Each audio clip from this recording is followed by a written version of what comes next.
noite a todos. Senta aqui, ó. Sejam todos bem-vindos à Casa de Caribe. Super reflexão hoje. Bom, vamos fazer a nossa prece diante dos trabalhos, né? Nosso momento de conexão com Deus, força criadora da vida.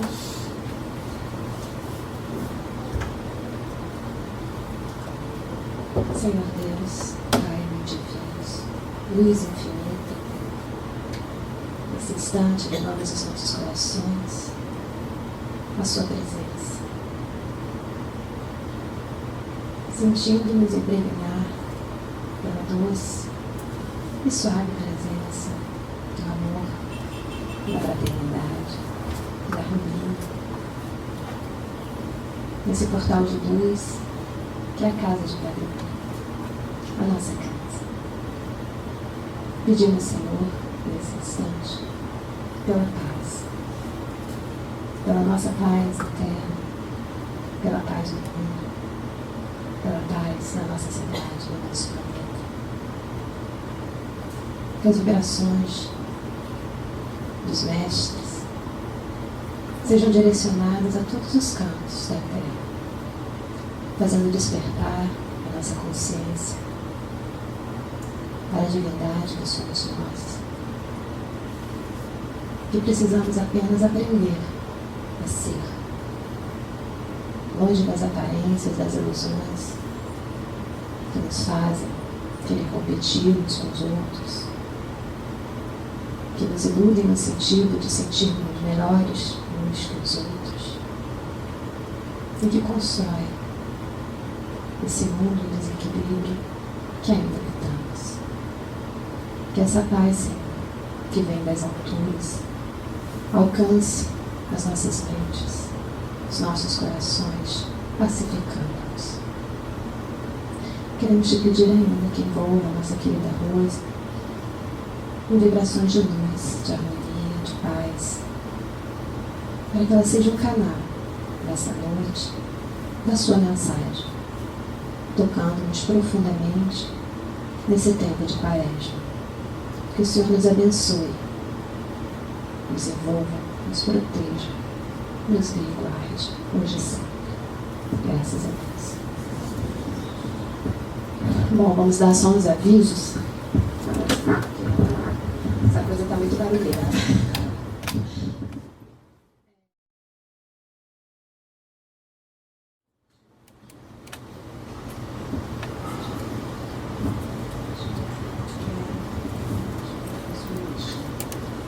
Boa noite a todos.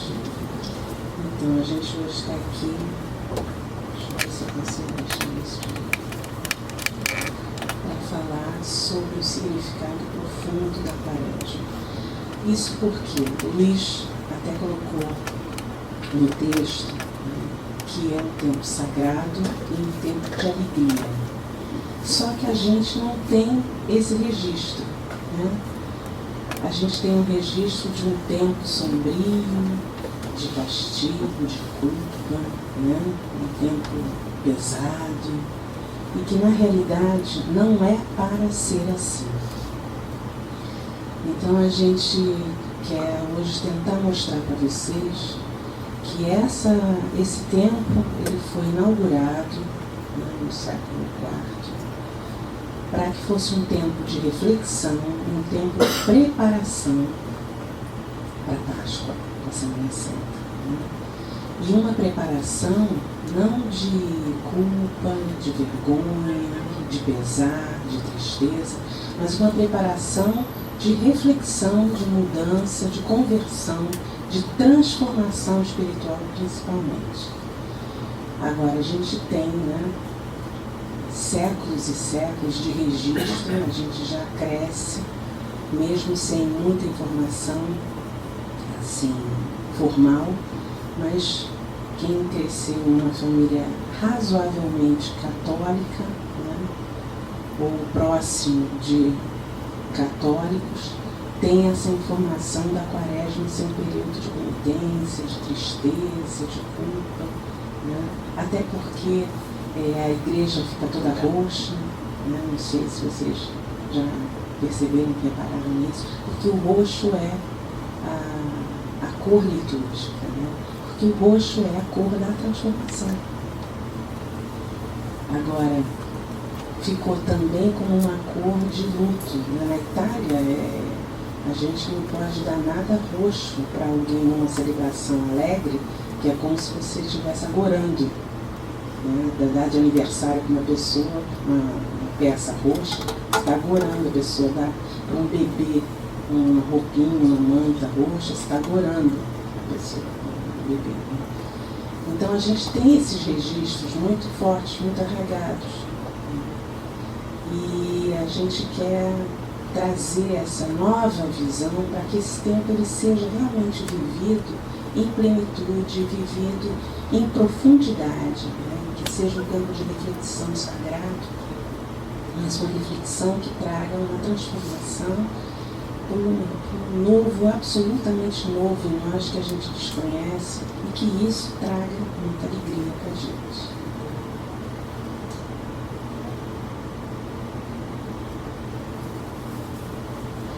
Então a gente começa pelo nome, né? Quaresma vem do número 40. São 40 dias de mergulho na alma, de preparação para a Páscoa. Esses 40 dias eles terminam na Quinta-feira Santa. Na realidade, se a gente for contar direto, vão dar 46 dias. Mas a gente tira fora os 6 domingos, porque domingo já é um dia devocional ao Senhor. Então são os outros 40 desse período. 4, né, na tradição, simboliza o universo material. Aquela coisa dos quatro pés de uma cadeira, né? Aquilo que se fixa na Terra, aquilo que mantém a gente na Terra, né? E os zeros que vêm depois, eles falam do tempo da gente na Terra. Então a gente vê na Bíblia várias passagens falando dos 40 dias do dilúvio, dos 40 anos de peregrinação do povo judeu pelo deserto, dos 40 dias de Moisés e de Elias na montanha, dos 40 dias que Jesus passou no deserto, antes de começar a vida pública, dos 400 anos que durou a estada dos judeus no Egito. Todos esses períodos, eles são prévios a um grande acontecimento. E aí é interessante a gente perceber também, né, olhando na nossa vida, que sempre antes de grandes acontecimentos da nossa vida, tiveram 40 dias de preparação. A gente não se toca disso. Mas se você for perceber, antes de uma promoção que vai mudar a sua vida, antes de uma mudança de endereço, antes da morte de alguém que muda a família inteira, tem 40 dias diferentes na nossa vida. É mais fácil a gente ver isso olhando para trás. Mas depois que a gente fica mais atento, a gente já começa a ver o movimento da onda. É como se a onda levantasse e no 40º dia cai, vem a espuma e o acontecimento se dá. Então é até uma coisa interessante da gente prestar atenção, porque esses 40 dias são sempre 40 dias de purificação, de preparação para um evento maior que acontece na nossa vida. A partir da quarta-feira de cinza, vou trazer isso aqui.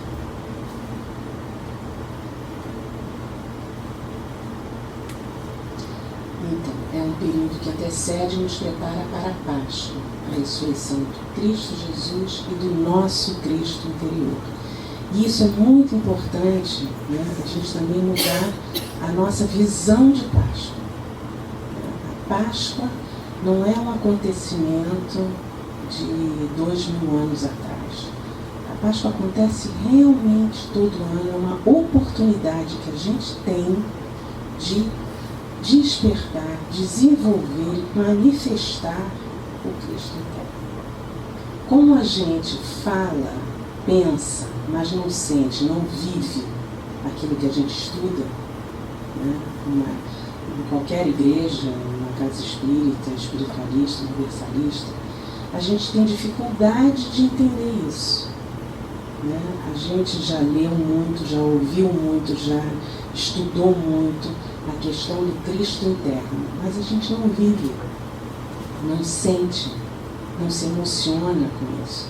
Então a gente sempre vê a Páscoa como um almoço onde as crianças recebem ovos de Páscoa, onde a família se reúne, mas não percebe a importância disso individualmente. O que a Páscoa é, que possibilidade é essa para cada pessoa, para cada ser humano.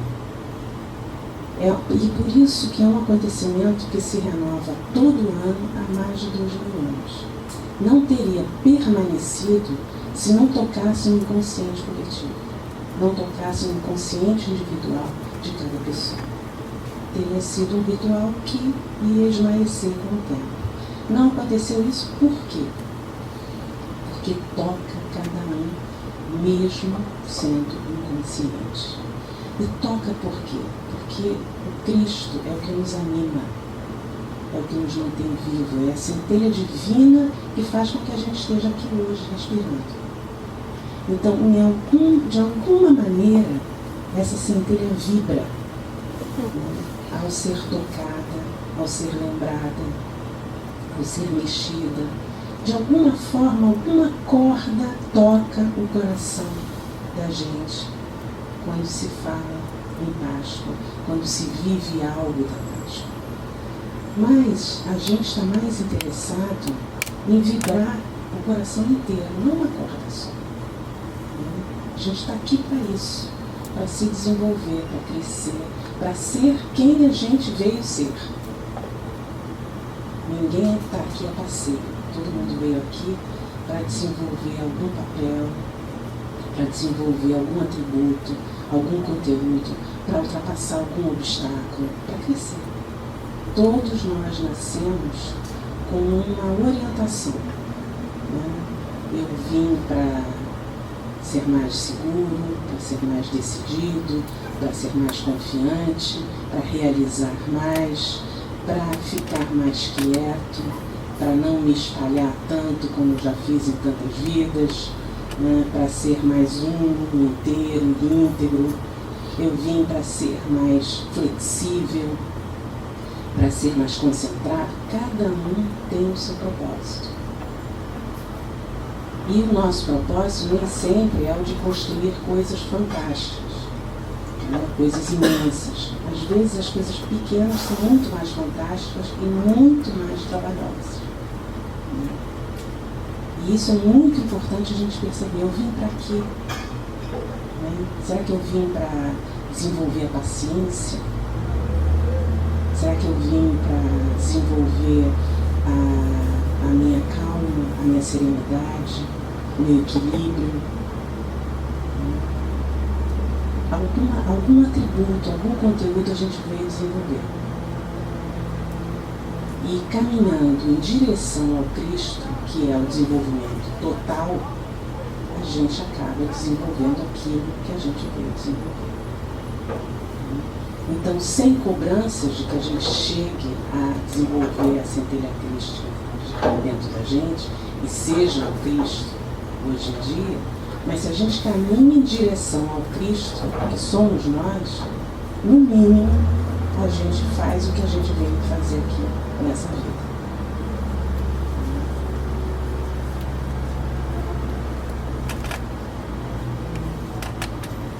Bom, então a Quaresma começa na quarta-feira de cinzas.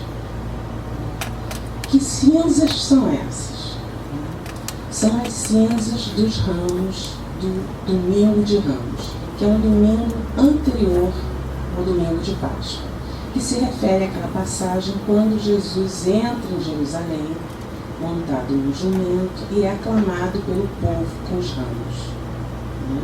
Que é uma passagem que dá livros e livros, mostrando que Jesus entra num lugar onde ele sabe que ele é procurado, num lugar que ele não é bem querido, não é bem quisto, não é bem visto, arriscando a própria vida, e chega humildemente por uma porta lateral, mas o povo todo sabe que ele está chegando, e o aclama, e o recebe.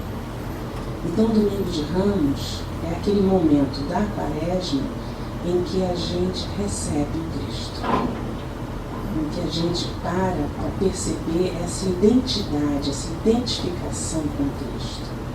É um dia muito especial para uma meditação, quando você realmente medita em Jesus, na pessoa que a gente conhece e sabe que desenvolveu o Cristo aqui na Terra. Quando a gente medita em Jesus no Domingo de Ramos, a gente tem essa possibilidade de sentir mais fortemente essa centelha de vida. E aí realmente a gente percebe que valeu muito a preparação que veio se desenvolvendo durante a Quaresma.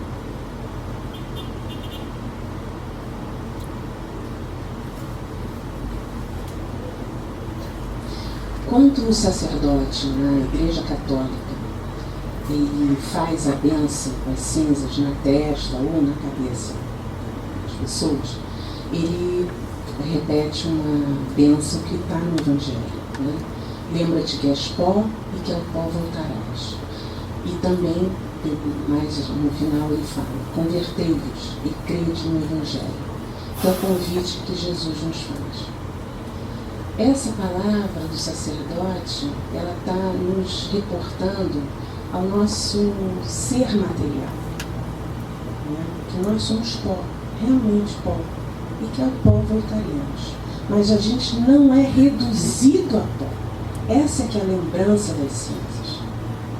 Você é mais do que corpo, você é espírito. E você tem Cristo em você. Você é eterno. Essa é mais uma vida. E é interessante porque, como isso vem da tradição primitiva, né? Isso começou 200 anos depois de Cristo e se estabeleceu 350 depois de Cristo.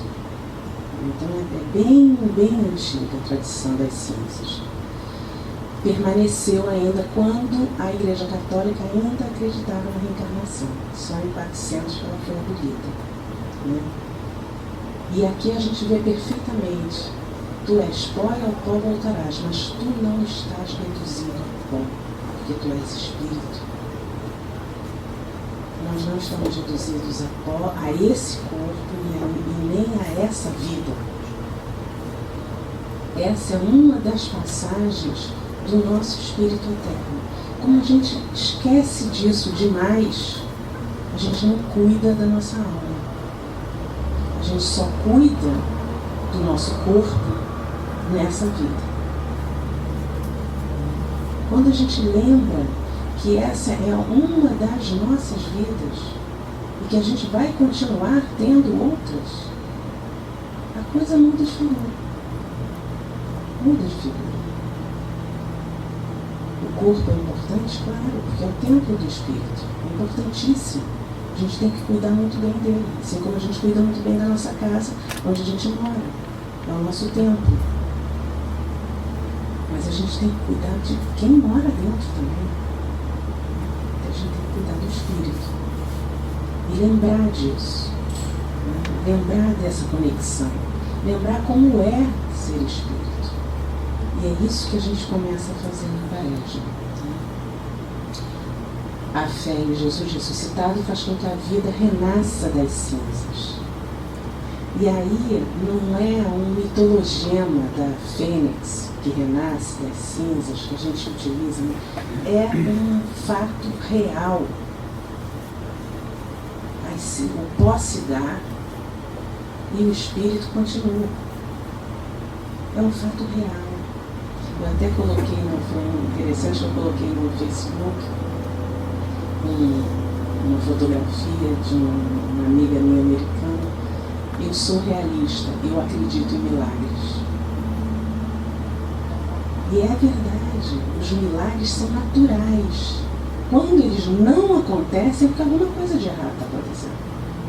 Tem alguma interferência, geralmente nossa, que impede que o milagre aconteça. Existe um milagre maior da gente estar vivo, apesar de todas as doenças, intempéries, e a gente continuar vivo. Não existe milagre maior que de uma semente nasce um carvalho imenso.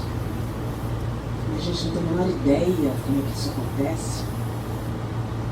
A gente só observa. Os milagres são naturais. Quando eles não acontecem, porque alguma coisa está errada. Há uma grande interferência, geralmente nossa, para que eles não aconteçam.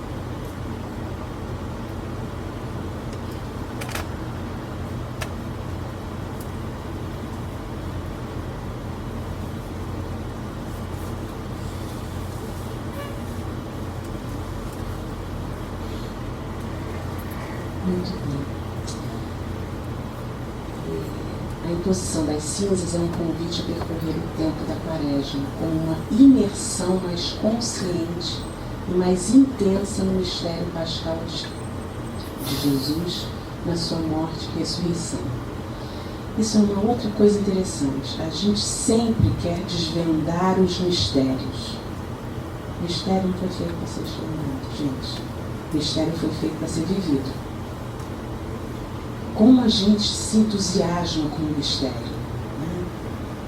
Filmes de suspense que trazem mistério fazem um cartaz enorme. Por quê? Porque nós somos um mistério. Porque Deus é um mistério, o maior mistério. E nós também. A gente não se conhece nada. A gente não sabe nada, nem da missa metade da gente. Contemplar o mistério dá um prazer absurdo. Por quê? Porque você identifica afinidades com o mistério. Você se diverte, você tem prazer, você tem curiosidade, expectativas. A gente volta a ser criança. Né? Volta a ser criança que confia, que se encanta, que se alegra e que participa dos mistérios. E essa parte muito importante da gente resgatar e trazer de volta. Essa parte nossa, inocente, pura, que contempla o mistério, que se identifica com ele e que vive com ele. Eu tive uma formação, desde pequena, hindu, né? Baseada muito em Paramahansa Yogananda. E sempre ouvi todas as histórias da bilocação dos santos, da transfiguração dos santos, né? E aquilo era muito natural. E depois que eu cresci um pouco, eu percebi que as pessoas não achavam aquilo natural, achavam estranho.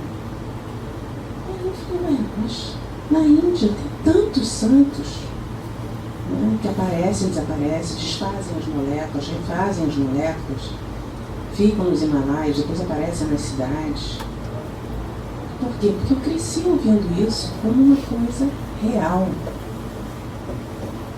Aí hoje em dia, a ciência vem e prova, aí fica todo mundo feliz. Ah, então é verdade. Sempre foi verdade. Você agora é que acredita. Sempre foi verdade. Isso é um mistério.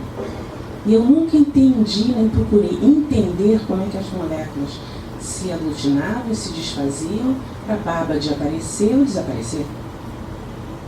Simplesmente ele aparecia e desaparecia. E ele aparece e desaparece dos devotos até hoje. No Rio de Janeiro, em São Paulo, no Himalaia, na Índia. Basta você ter a conexão com ele. E o milagre se dá, acontece. Né? Então, a gente entra no tempo da Quaresma, tempo de penitência, purificação e conversão. Isso a gente escuta, né? Tempo de penitência, purificação e conversão. O que a gente esqueceu foi que penitência é a tradução latina para a palavra metanoia em grego, que está na Bíblia. E metanoia quer dizer conversão, mudança espiritual, transformação. E não quer dizer que a transformação seja por dor. Mas para a gente penitência é igual a dor, a castigo. E ficou assim. Mas, na realidade, é uma visão de uma tradução, uma visão parcial. Penitência, na realidade, é transformação. Como você quer e aceita se transformar, problema seu. Tem pessoas que só se transformam com o sofrimento, não tem jeito. Mas isso é uma escolha, e a gente tem que saber, é uma escolha minha. Eu só mudo se eu sofrer muito. E eu resolvi isso. Agora, se eu resolver que eu mudo através de sabedoria, né, através de olhar um exemplo, através do amor, eu modifico isso. É uma escolha. E a gente é que tem que tomar na mão a nossa vida e as nossas escolhas. Então é importante a gente saber, é um tempo de penitência? Sim. De penitência como transformação espiritual. É um tempo de conversão, de mudança espiritual.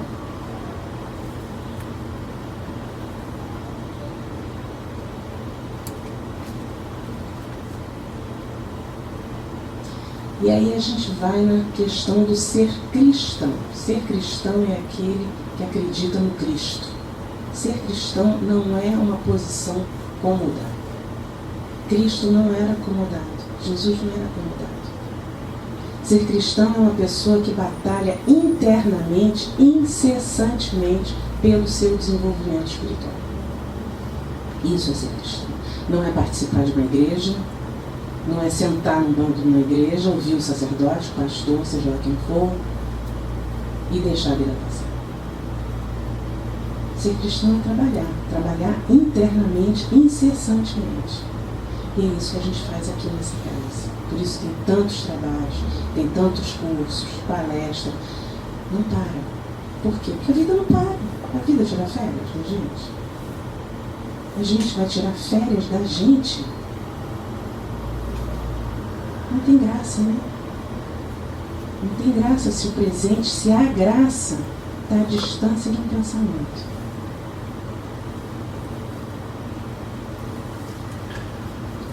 Então, sendo cristão, é preciso manter a alma jovem, estar conectado com o divino, saber ouvir, desenvolver a humildade, a entrega, a fé e o perdão. Coisas simples, né? Coisas fáceis. E como é que a gente concretiza, então, esse desejo de conversão, de mudança espiritual? Cerca de 200 anos após o nascimento de Cristo, os cristãos começaram a preparar a festa da Páscoa só com 3 dias de oração, que eram o quê? Depois do domingo de Ramos, segunda, terça e quarta. E aí vinha a quinta-feira santa, sexta-feira da Paixão, sábado de Aleluia, domingo de Páscoa. Nisso foi inaugurada a Semana Santa. A gente nem se dá conta, né? A Semana Santa é do domingo de Ramos ao domingo de Páscoa. Só que depois de 150 anos se percebeu que isso era pouco. Que a gente não conseguia mergulhar realmente, se preparar realmente para vivenciar aqueles dias mais profundos que acontecem a partir da quinta-feira santa. E aí se desenvolveu esses 40 dias de reflexão, de purificação.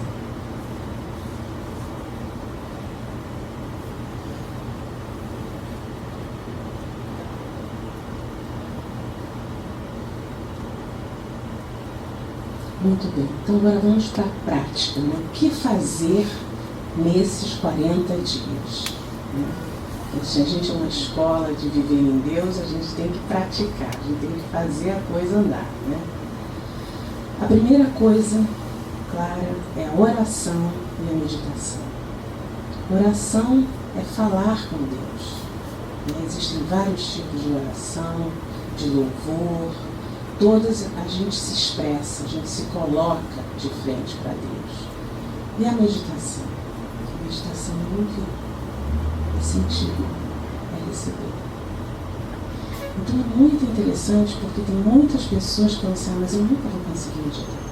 Eu sou muito agitada, eu sou muito inquieto, eu sou muito irritado, não consigo parar. Presta atenção.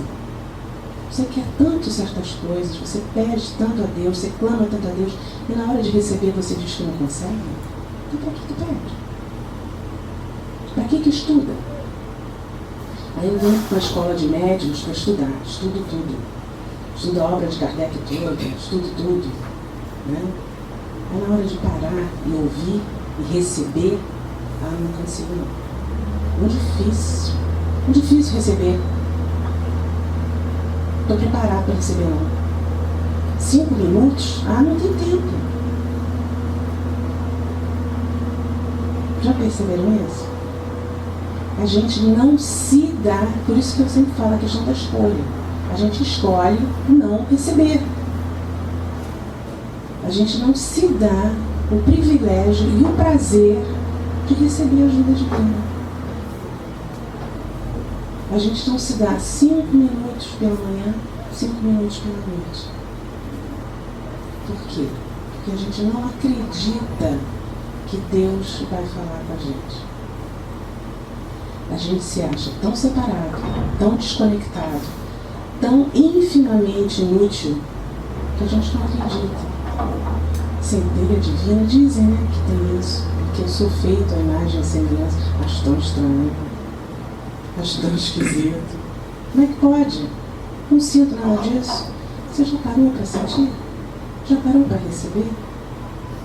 Isso é a coisa mais incrível que a gente vê. Os estudantes entram na selfie, começam as primeiras lições, entram em êxtase, veem coisas, ouvem coisas, fica todo mundo assim, gente, e a gente sente até saudade, porque todo mundo que está lá passou por isso.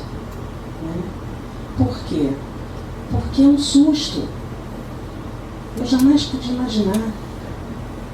Porque a gente está tão desconectado que a gente não imagina mesmo. E a gente pode ouvir sim. Pode, assim como Santa Bernadette viu Nossa Senhora, a gente também pode ver. A gente também pode ver Yogananda, ouvir Babaji. A gente também pode ver. Também pode sentir. Todo mundo pode sentir. Basta se dispor e querer muito. Yogananda sempre fala, o bebê, quando quer muito a mãe ou um alimento, ele não chora desesperadamente até que ele seja servido. Façam isso com a mãe divina. Peçam, peçam, peçam, peçam, porque ela vem e dá. E vem e dá mesmo. Só que a gente pede um pouquinho e fala, não mereço, não, pra mim não vai vir, não. É uma bobagem, gente. Que vem para todo mundo. Para todo mundo. Não importa cor, credo, raça, nível social, econômico. Não interessa. Vem para todo mundo. Basta pedir. Bater na porta que ela saberá. Jesus já dizia isso.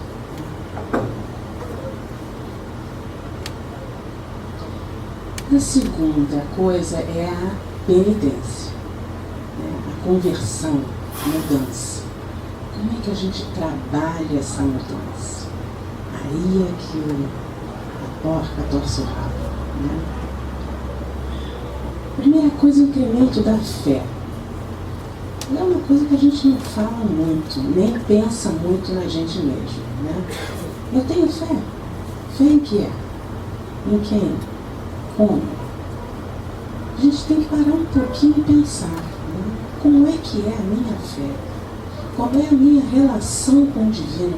Eu já mantive alguma relação com o divino? Eu tenho alguma noção do divino? Como é que o divino atua na minha vida, se relaciona com a minha vida, comigo? Parar para pensar essas coisas, né? Porque a fé nada mais é do que uma relação próxima e íntima com o divino. Quanto mais você se relaciona com o divino, mais a sua fé cresce. Porque você sabe da presença do divino. A fé não é uma crença. A fé é uma sabedoria interna que você desenvolve na intimidade com o divino na sua vida, que você desenvolve na consistência da oração e da meditação, falando e ouvindo o divino todos os dias. Você desenvolve essa intimidade, você desenvolve a sua fé. Uma pessoa com a fé inabalável é uma pessoa que sente o divino em si, em torno de si, em todos os lugares. Ela ouve, ela fala, ela percebe, ela sente. E com isso, a segurança dela é cada vez mais reforçada, a fé dela se torna inabalável. Mas tudo começa lá em cima, né? Com a oração e a meditação. A segunda prática importantíssima para a conversão é a entrega. Outra coisa complicada, principalmente nos tempos atuais, em que a gente quer controlar tudo. A gente quer controlar a nossa vida profissional, a nossa vida afetiva, sentimental, social, tudo que está ao nosso redor. Como é que eu vou entregar tudo isso para o divino? É complicado, né? Mas se a gente não faz isso, a gente não recebe. A gente não sente a bem-aventurança, a gente não sente a graça, a gente não sente o amor. Olha só, vamos fazer um exercício de 1 minuto. 1 minuto. Todo mundo fecha os olhos. Se lembra de si mesmo com 5 anos de idade. Aquela criança bonitinha, gostosinha. Lembra de um momento de pura alegria e felicidade. Pode ter sido em casa, na escola, nas férias. Um momento assim que você estava muito feliz, muito alegre. Esse momento, esse que a gente começa a sorrir. Se você não lembrar, inventa. Imagina uma situação em que você ficaria muito feliz. E sorrir aquele sorriso interno da alma. Ok? Ok. Todo mundo volta para cá com a sua criança alegre, feliz, saltitante, que naquele momento tinha entregue a vida ao divino. Que naquele momento não tinha a menor preocupação com o que ia comer, com o que ia vestir, onde ia morar, onde tudo estava entregue, onde ela confiava completamente no pai, na mãe, seja quem for que ela morasse. Está tudo perfeito. A gente tem que resgatar essa criança, essa pureza, essa confiança, que não é no nosso emprego, no pai, na mãe, nas costas quentes do banco, que não está fora da gente. Essa confiança está dentro da gente, no Cristo interno, da Mãe Divina, que nos nutre, que nos acolhe, que nos protege. A gente tem que voltar lá e pegar essa criança, que nós já fomos, nós já entregamos, em algum momento da nossa vida nós já fizemos isso. Nós já entregamos para o Pai, para a Mãe Divina, tudo. Tá certo, tem algumas crianças que já nascem com crenças e hábitos controladores, né? Às vezes a gente não consegue deixar para trás, a gente já traz e muito cedo a gente já começa a controlar os amiguinhos, as brincadeiras, até os próprios pais. Mas em algum momento, antes da gente começar esse controle, a gente entregava. Então, sentindo isso, a gente sabe que é possível. A gente já fez isso, pode voltar a fazer de novo. Só que tem que fazer para a fonte certa. A gente não pode entregar a nossa vida ao marido, à mulher, ao banco, ao emprego, ao chefe. A gente não pode entregar a nossa felicidade, nossa segurança, nosso equilíbrio a nada exterior. A graça vem da graça, vem da fonte. E a gente já fez isso alguma vez na nossa vida. E a gente pode fazer de novo.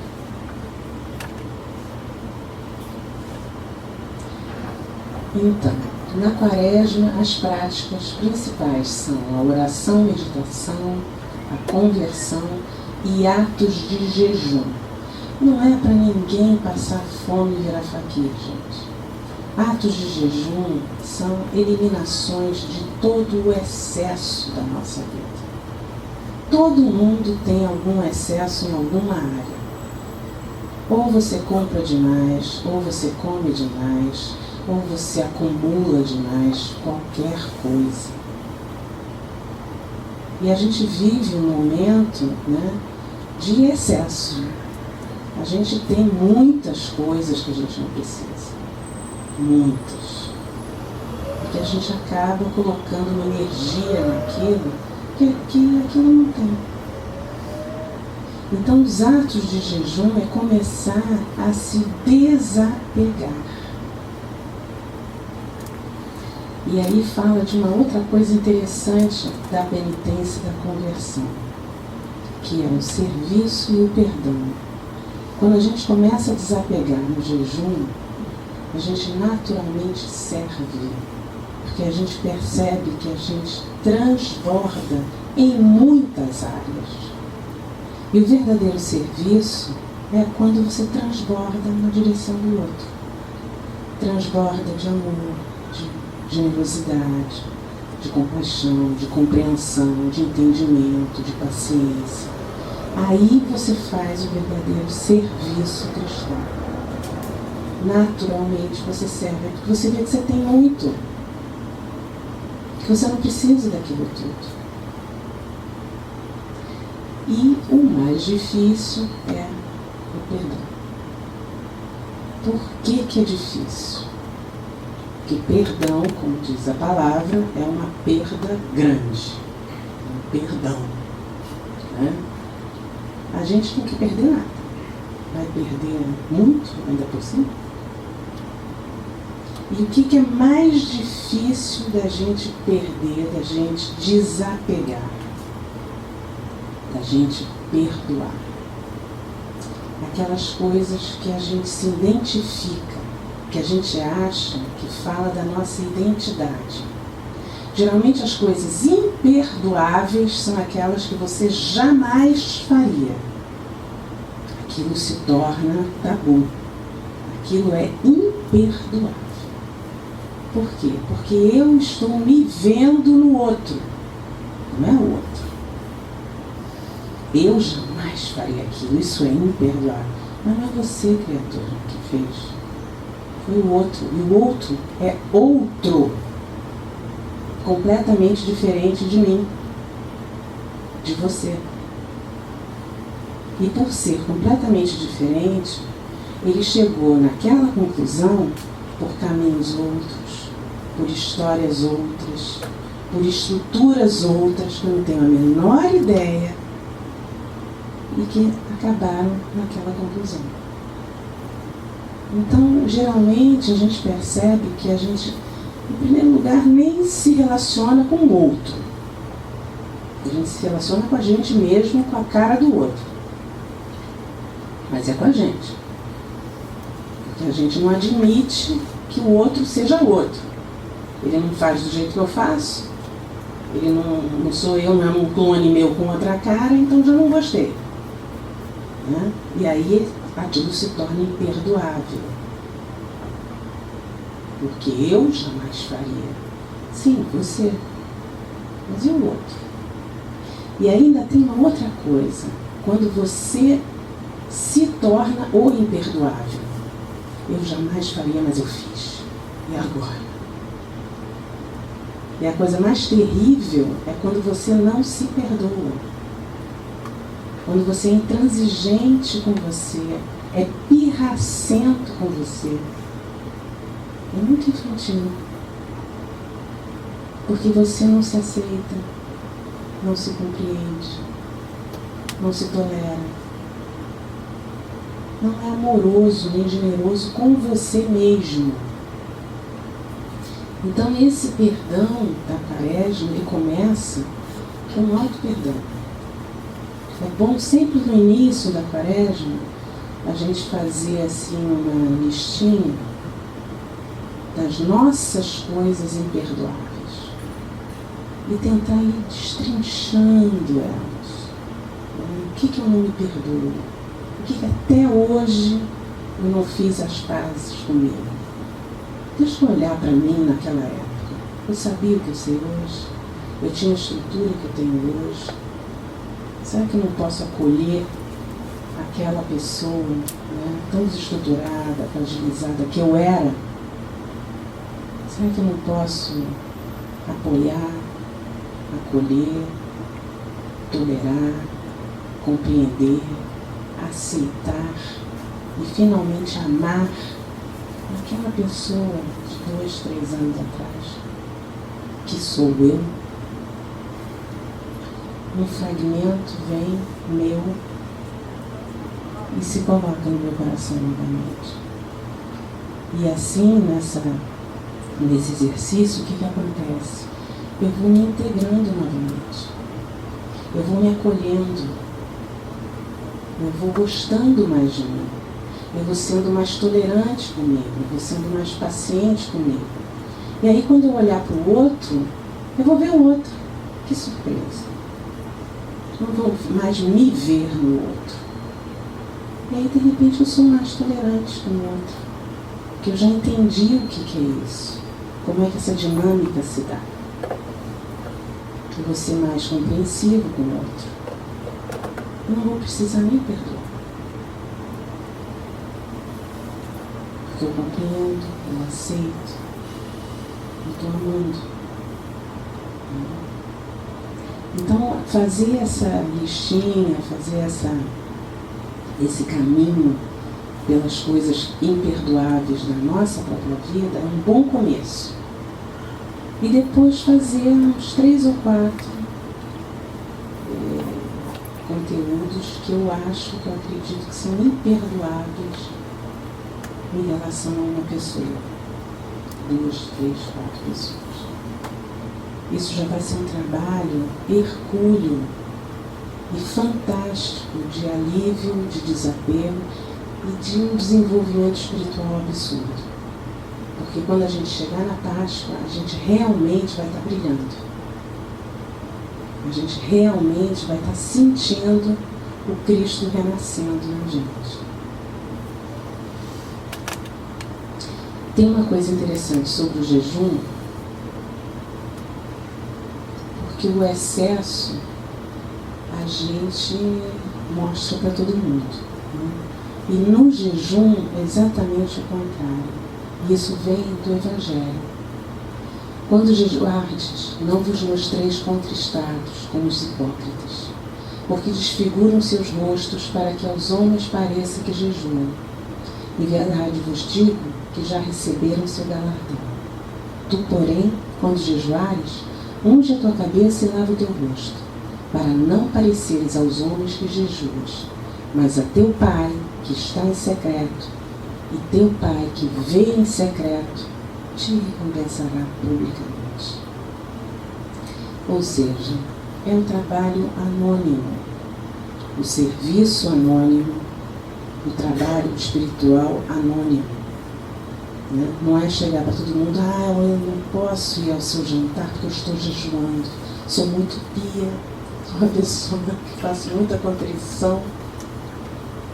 Gente, que isso? Eu estou querendo que as pessoas me vejam assim ou eu estou querendo realmente vivenciar isso? Quem faz propaganda é quem precisa se estabelecer.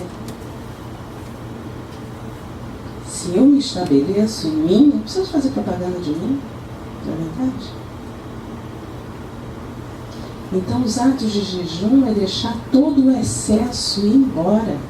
É tirar a gordura fora. A gordura que me atrapalha. Que não deixa eu ver o que é de melhor em mim. tudo aquilo que está sobrando, que é superficial, que não mostra minha essência.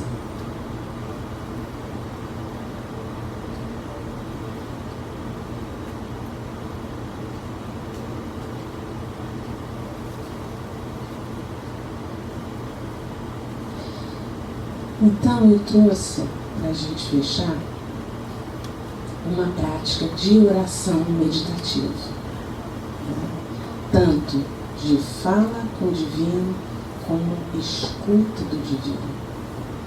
A meditação cristã, ela faz isso. Ela é muito simples, e as coisas simples às vezes se tornam para a gente as mais difíceis, porque a gente quer se distrair com muitas fórmulas, né?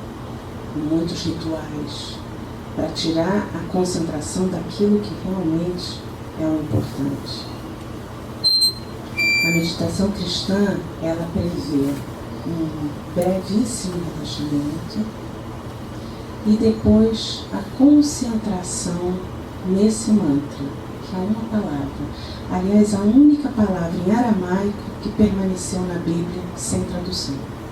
Ela está assim mesmo, está em 1 Coríntios 16. Paulo que fala. Maranata. E Maranata quer dizer, vem Senhor, ou então o Senhor vem. Ela é tanto um pedido para que o Senhor venha a nós, como uma constatação, o Senhor vem. E aí cada pessoa faz do seu jeito. As pessoas visuais ficam repetindo a palavra e imaginam o Senhor. Eu sempre imagino o Senhor vindo rindo para mim, feliz.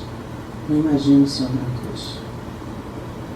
Eu imagino o Senhor ressuscitado, assim como eu quero ressuscitar o Cristo em mim.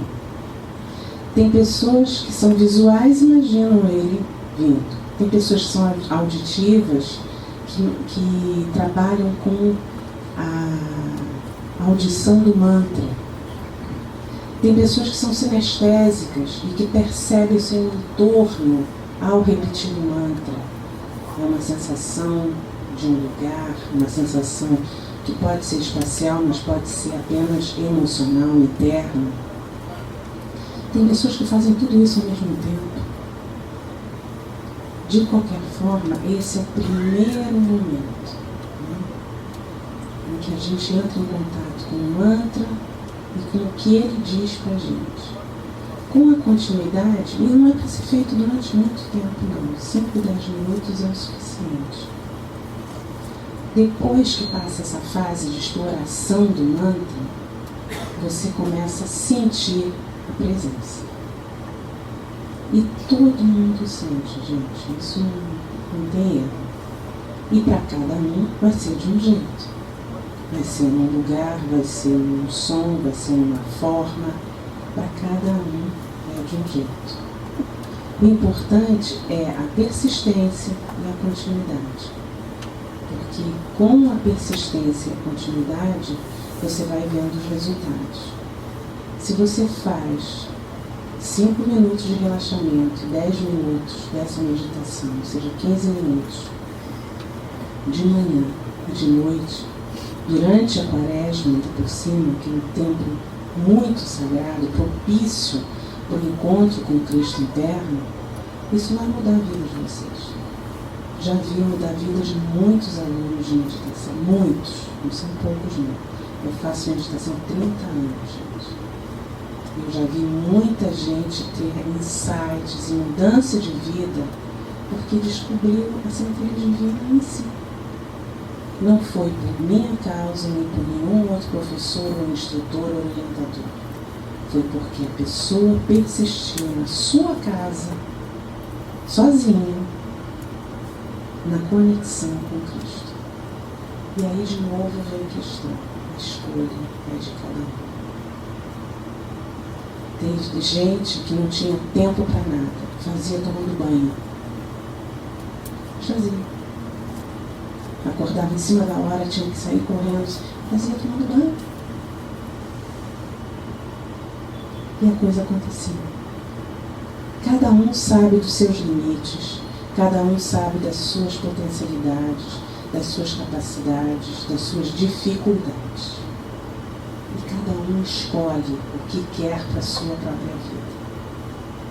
Se cada um quiser realmente se desenvolver, o esforço é pequeno, mas num tempo muito especial, de muita potencialidade que é a quaresma.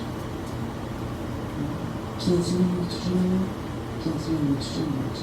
Vamos fazer agora, para a gente treinar, que aí vocês saem daqui sabendo como é que é, podem fazer em casa, tá bom? Então, fechar os olhos, deixar qualquer coisa que segure, bolsa e tal, no chão. Pode parar.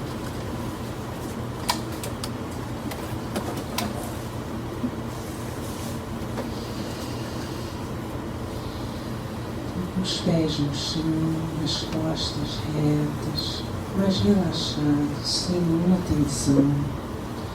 Inspirando profundamente, expirando, sentindo o ar entrando e saindo, o seu ritmo, o seu jeito, sentindo o ar entrando, indo até os seus pés, relaxando os pés, relaxando as pernas, inspirando e expirando, relaxando as costas, a bacia, inspirando e expirando, relaxando o abdômen, o tronco, as costas, soltando os ombros, os braços, as mãos, inspirando profundamente, soltando o pescoço, a mandíbula, deixando a boca levemente entreaberta, o queixo paralelo ao chão, os olhos fechados, as pálpebras soltas, olhando para o horizonte, deixando os olhos olhando para o horizonte, para evitar o sono, a face relaxada, as orelhas relaxadas, os cabelos deslizando pela boca direita, inspirando e expirando, e no silêncio do seu coração, repita o mantra, Maranata, Maranata, Maranata. Continue repetindo. Quando por acaso você se distrair, volte para o mantra e continue repetindo. Em silêncio, entrando em contato com o mantra. Em 5 minutos, eu volto a vocês.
silêncio do seu coração. Agradeça a imensidão de anjos que nesse momento permanecem ao seu redor, nos trazendo bênçãos, luz.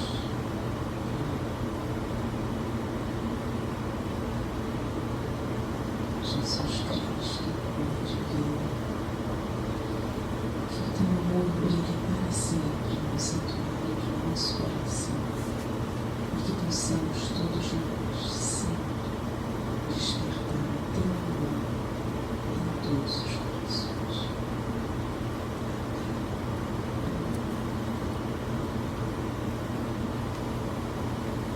Inspire profundamente, volta lentamente nesse ambiente, abrindo os olhos, voltando.